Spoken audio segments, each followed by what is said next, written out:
During World War II, glass was rationed. It was needed for military equipment, binoculars, periscopes, optical sights. Families who wanted to grow food year-round had to get creative.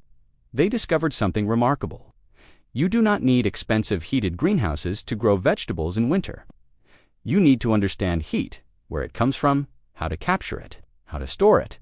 They built simple structures using salvaged windows, horse manure, and water barrels. These designs trapped heat so effectively that plants thrived even when outside temperatures dropped below zero. The science behind these methods is solid. The results are proven, and the techniques have been quietly forgotten for 80 years. During the war, these designs helped families survive rationing. Fresh vegetables in January when stores had empty shelves. Tomatoes in February when prices were impossible. Lettuce in March when neighbors were eating nothing but canned goods. Today, you can build every single one of these structures. Most cost almost nothing. None require electricity, and they work just as well now as they did during the darkest days of the war. I am going to show you 10 greenhouse designs from the World War II era that still produce fresh vegetables in the coldest months of the year. This is the forgotten science of winter growing. Number 1. The cold frame. The first design is the foundation of all winter growing. The cold frame, a cold frame, is nothing more than a bottomless box with a transparent lid. That is it, 4 walls and a window on top. The concept dates back centuries, but it was perfected during the Victorian era and used extensively throughout World War II.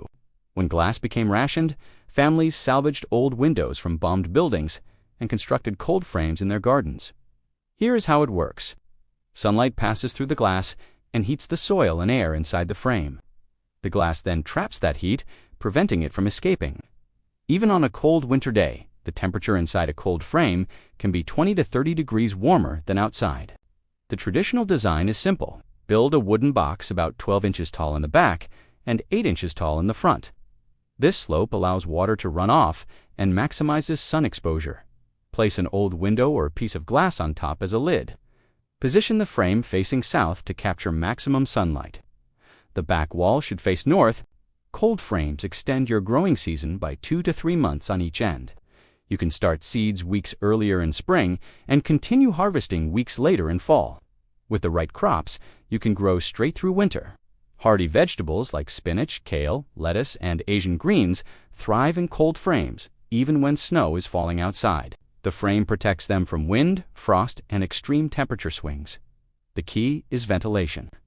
On sunny days, even in winter, a closed cold frame can overheat. Prop the lid open a few inches to prevent cooking your plants. Close it again before sunset to trap the day's warmth. World War II gardeners built cold frames from whatever materials they could find. Scrap wood, broken windows, even old doors laid flat with glass panels exposed. You can build one this weekend for under $20, and it will produce fresh vegetables for decades. Number 2, the hotbed. The second design takes the cold frame and adds a heat source, the hotbed. This technique was the secret weapon of 19th century Paris market gardeners. They used it to grow fresh vegetables year-round for over 2 million people, and families throughout World War II relied on it when fuel was rationed and heating was impossible. The heat source is simple: decomposing organic matter, specifically fresh horse manure mixed with straw. Here is the science. When organic material decomposes, bacteria break it down and release heat as a byproduct. Fresh horse manure generates temperatures between 100 and 140 degrees Fahrenheit during peak decomposition. This heat radiates upward, warming the soil and air above. To build a hotbed, dig a pit about 2 feet deep. Fill the bottom 18 inches with fresh horse manure mixed with straw. Pack it down firmly. Cover with 4 to 6 inches of good garden soil. Place your cold frame on top. Within 3 to 4 days, the manure will heat up. The bed will stay warm for 6 to 8 weeks before the decomposition slows and the heat fades. Paris market gardeners in the 1800s used this technique to produce 40 to 50 heads of lettuce per square meter.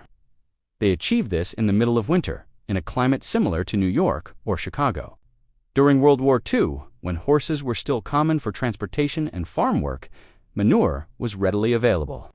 Families built hotbeds in their backyards and harvested fresh vegetables while their neighbors went without. Today, horse manure is still available from stables and farms, often for free. You can also use other high-nitrogen organic materials. Fresh grass clippings mixed with leaves, hay or straw soaked in nitrogen-rich liquid. Even coffee grounds from local cafes. The hotbed is essentially a cold frame with built-in heating. No electricity required, no fuel costs. Just biology doing what biology does. Number 3, the glass cloche. The third design protects individual plants rather than entire beds. The glass cloche, the word cloche, comes from the French word for bell. And that is exactly what traditional cloches look like. Bell-shaped glass domes that cover individual plants. This design originated in 17th century France.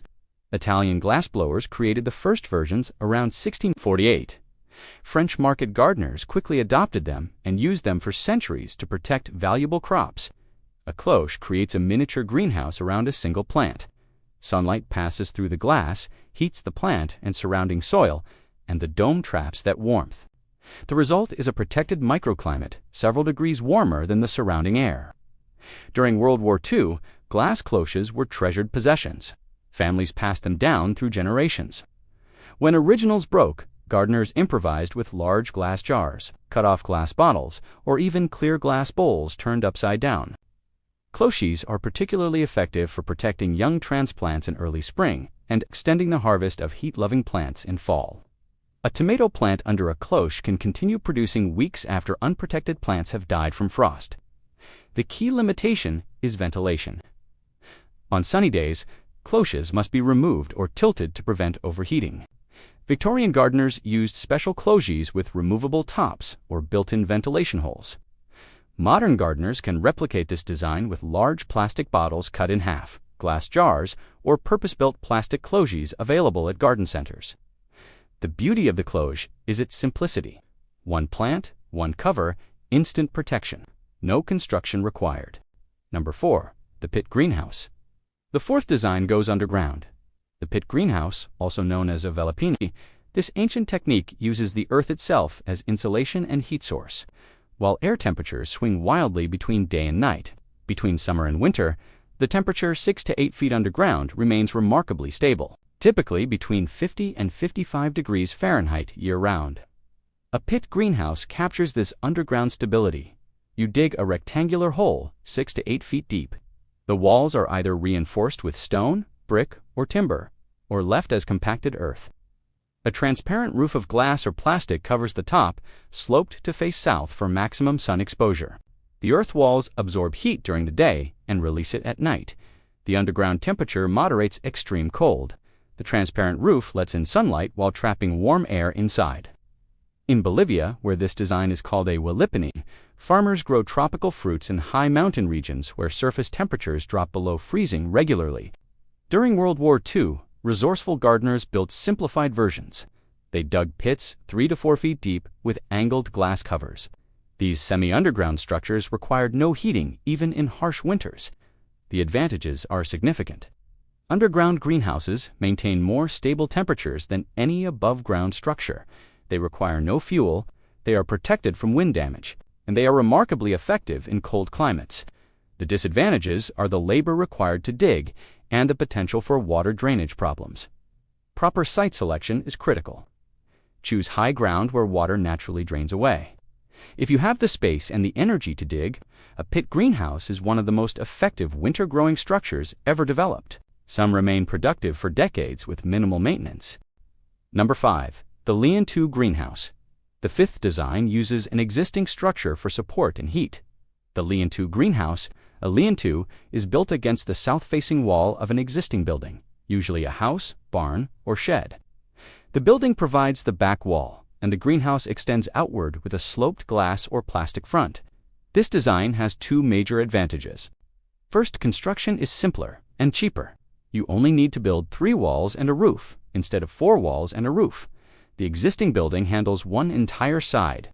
Second, the building provides thermal mass and sometimes direct heat.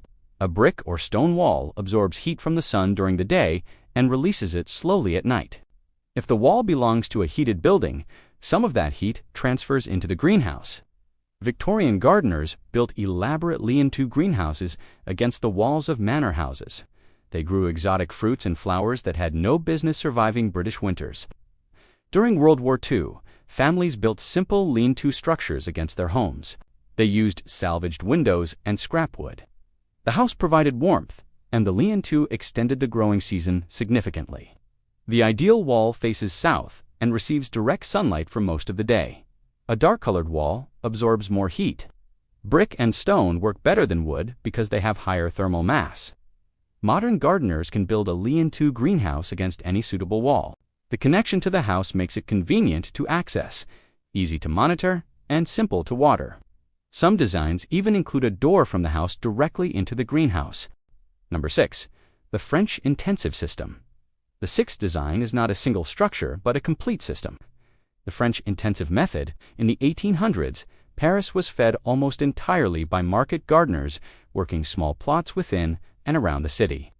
These moracueurs, as they were called, developed techniques so productive that they achieved yields modern industrial farms struggle to match. Their secret was combining multiple techniques into one integrated system. First, they built raised beds with 18 inches of fresh horse manure beneath rich garden soil. This created hotbeds that generated heat from below. Second, they covered individual plants with glass cloches for additional protection. Third, they used cold frames over the beds for a second layer of insulation. Fourth, they planted in tight succession, harvesting one crop and immediately planting another. The result was remarkable. These gardeners produced fresh vegetables year-round in a climate with freezing winters. They grew multiple harvests from the same beds each season. And they did it all within walking distance of their customers. During World War II, elements of this system appeared in victory gardens across Europe and America. Gardeners who understood the French intensive method produced far more food from far less space than their neighbors.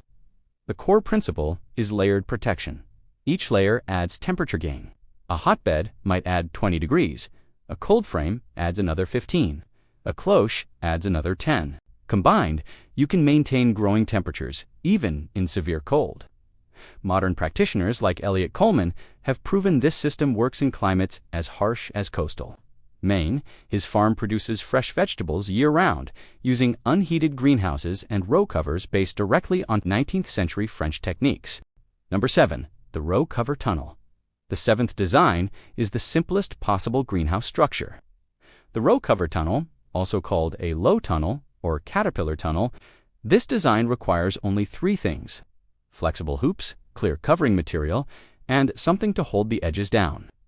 You bend the hoops into arches over your planting row. Wire, PVC pipe, or flexible branches all work. You drape clear plastic or fabric row cover over the hoops. You secure the edges with soil, rocks, or stakes. That is it. A mini greenhouse built in minutes. Row covers were used extensively during World War II, when more elaborate structures were impossible to build. Gardeners bent willow branches into hoops and covered them with any transparent material they could find. The effectiveness depends on the covering material. Clear plastic provides maximum light transmission and heat retention, but requires ventilation on sunny days. Fabric row covers allow air and water to pass through, reducing overheating risk, but providing less cold protection. Many experienced gardeners use both. A layer of fabric row cover directly over the plants with a plastic tunnel over that.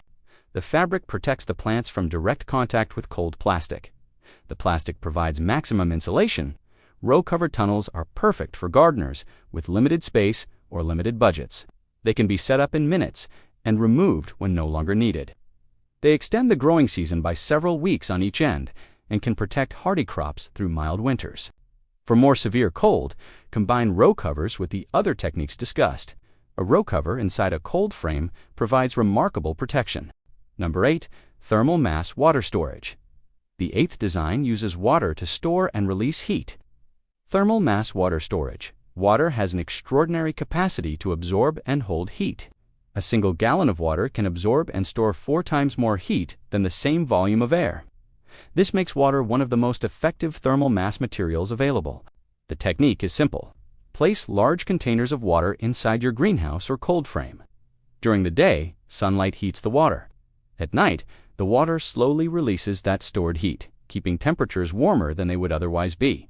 World War II gardeners used whatever containers they could find: glass bottles, metal drums, ceramic crocks. They painted containers black to absorb more heat and positioned them where they received direct sunlight. Modern gardeners typically use 55-gallon drums painted black. Several drums stacked against the north wall of a greenhouse can store enormous amounts of heat. On sunny winter days, the water can warm to 70 degrees or higher. That stored heat releases overnight, preventing temperature crashes that would damage plants. The effect is most noticeable during the critical hours before dawn, when outdoor temperatures reach their lowest. Without thermal mass, greenhouse temperatures drop rapidly after sunset and reach their minimum just before sunrise. With adequate water storage, the temperature decline is slower and the minimum temperature is higher. Some gardeners take this further by circulating water through black pipes or tubes spread across the greenhouse floor. The extended surface area captures more heat during the day. The limitation is that thermal mass only moderates temperature swings. It does not generate heat. On consecutive cloudy days, the stored heat gradually depletes, but combined with other techniques, thermal mass water storage significantly extends what you can grow and when. Number 9. The double-layer system. The ninth design combines structures for maximum protection. The double-layer system. The principle is simple. Every layer of protection adds temperature gain. A greenhouse keeps things warmer than outside. A row cover inside the greenhouse adds more warmth. A cold frame inside the row cover adds still more. World War II gardeners who understood this principle achieved remarkable results. They built cold frames inside unheated greenhouses. They added cloches over individual plants inside those cold frames. Each layer trapped additional heat. The math is straightforward. If a single layer adds 10 to 15 degrees of protection, 2 layers add 20 to 30 degrees. 3 layers can add 40 degrees or more. This means that even in severe cold, with outside temperatures well below freezing, the innermost protected plants experience conditions suitable for growth. Modern winter gardening expert Elliot Coleman calls this the Russian doll approach. Each structure nests inside another, creating progressively warmer microclimates. The practical application looks like this. Build or buy an unheated greenhouse or high tunnel. Inside, construct raised beds with cold frames over them. If extreme cold threatens, add fabric row covers directly over the plants inside the cold frames. You now have 3 layers of protection. The greenhouse blocks wind and traps some solar heat.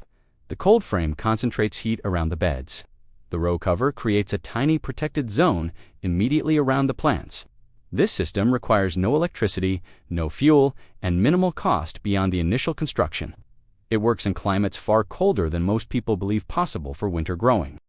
Number 10. The compost heated greenhouse. The 10th and final design generates heat from decomposition on a large scale. The compost heated greenhouse. We discussed hotbeds earlier where decomposing manure heats a small growing bed.